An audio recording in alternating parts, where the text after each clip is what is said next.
challenge you to make a review of this Wayforth Voyager and make the finished video less than 10 minutes long. The watch is mine, so you're free to adjust the bracelet, wear it, etc. Best regards, Daniel, Mad for Watches. You can do it!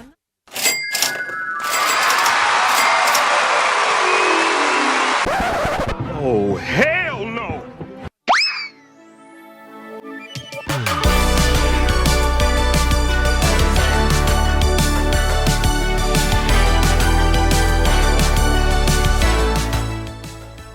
Welcome back to the channel, guys. Today we're just gonna talk about a topic that has been through my head a couple of times, and I got a challenge a couple of days ago. I found a package in my post box, opened it up, saw that it was a watch from my good friend Daniel. He runs the channel Mad for Watches. Please check him out. A great channel and a great guy. And he had a challenge for me. He wanted me to shoot his watch. He said he wanted me to review it, but I don't do reviews of watches that I don't own, so it's not going to be a review, but it's going to be a unboxing.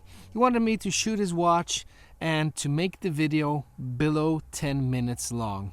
And I know why he's asking me of that, because that's actually a kind of a frequently asked question in my comment section. In my videos, I usually say at the end, please give me a thumbs up if you like it and subscribe if you love it, blah blah, and then if you don't like it, give me a thumbs down and tell me what you didn't like, and I'll try to do better until the next video. And usually people, the comment that I get the most in my comments is they're long videos.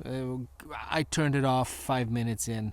Dude, make shorter videos. And Daniel has pointed out that to me as well. He likes my content, but I do really long videos, and I don't know. He hasn't said that they're boring, but maybe he thinks they're boring. Whatever. And I've been thinking about it a bunch of times. That's why I've said in a couple of my videos that I will try to shorten them down, to make them shorter. I've promised that a couple of times, and I've said it, but I haven't done it. And the challenge from Daniel, by the way, don't worry, Daniel, I will shoot your watch in a video below 10 minutes. Challenge is accepted. I will do it, but it got me thinking, and it got me thinking really hard. Why don't I make shorter videos when I know the outcome? Shorter videos means usually better numbers in viewerships and more subscribers. Short format and everything. That's the thing today. I make long videos. And it made me think. It made me think really hard. That's what she said! Why do I consistently put out long videos? And it made me think way back. When I started collecting watches seriously, I mean, when I really got into the hobby, I have liked watches all my entire life, but I really started zooming in on watches and collecting them and buying a bunch of watches. I don't live in a big town. I live on the countryside, close to a rather small town in Sweden. We don't have a bunch of ADs. Even if I go into town, we don't have... I mean, the most expensive watch I can buy in the town that I live is Maurice Lacroix. We don't have Breitlings, Omegas, Rolex, forget it, Tudor, nothing like that. So when I started collecting, YouTube was my big savior. I plowed through all the videos on the tube, searching for the perfect watch, and a lot of watch channels actually helped me out choosing a bunch of watches, because if a picture says 1,000 words, more than 1,000 words, a video says like 1,000,000 words. You can see the watch in different environments, see it moving around on some random guy's wrist, and if the wrist size actually happens to match your own, that's even better. So YouTube videos helped me out a lot when I started out collecting watches, and until this day it helps me out still, because when I'm interested in buying a watch, if I see a watch in my Instagram feed, I right away head over to YouTube, check out a bunch of reviews, and then I make up my mind to pull the trigger, buy the watch online, and then just hope that it is as good as it seems to be in the videos. And I wanted to give that back because I used YouTube, free content on YouTube when starting out my collection. I thought that maybe I should give that back. I love watches. I really like shooting stuff, and talking in front of the camera is not a problem for me. I was really interested in starting out learning how to edit videos. So I bought myself a MacBook, bought the Final Cut Pro program, and started learning how to edit, and thought that this is me giving back to the community. I will give something back that I have used free for myself, and I will give it back free.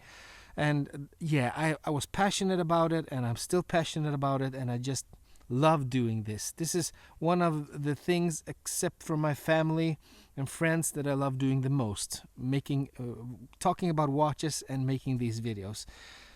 So that's what I started to do, and when I started to do that, I thought that the watch channels that I love, that I started with, was the OG, the Urban Gentry. He was the OG. He's not the biggest watch channel today, but he's still one of the best. He makes long format videos.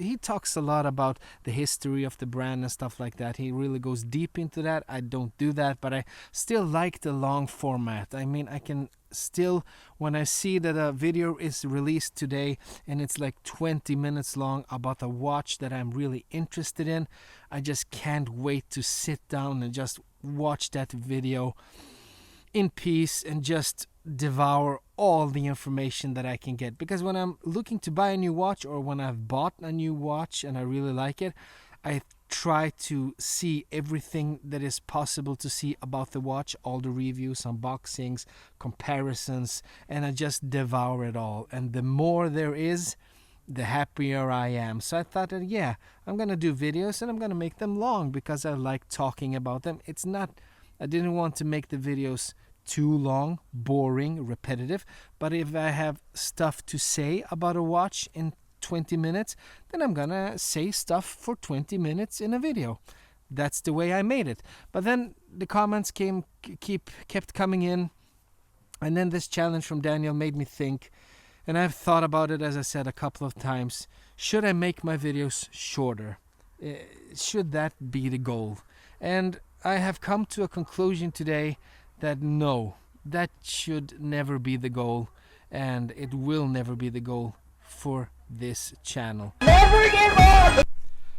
Whenever you do something and you want to change the way you do it, or someone else asks you to change the way you're doing it, you have to ask yourself, for who are you doing it? Why are you doing it? And for who are you doing it? And the answer to that question is, why I'm doing it? Because I love doing it.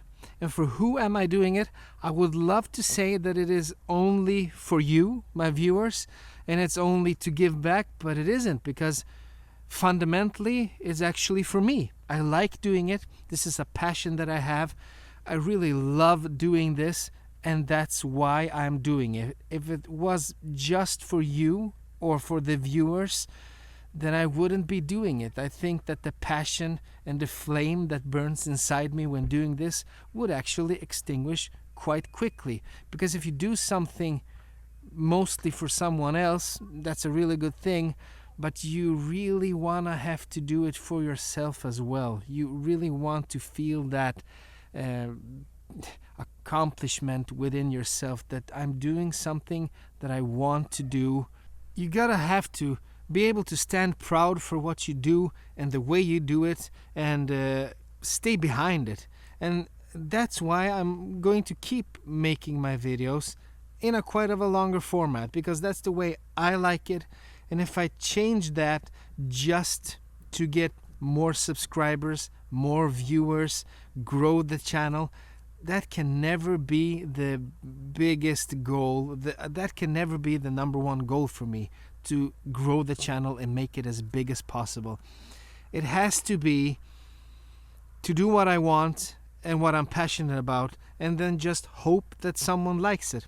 And as of now, I'm really proud of my 7,000 and more subscribers. I'm really thankful that you exist. I do not understand why you watch me of all people and why you would choose to subscribe on my channel, but I'm really glad that you do, and I'm fine with that. I maybe the channel could have grown substantially if I just made the videos shorter and more precise and fast information and stuff, but I'm not. That's not me, and I cannot do it just to do it, because the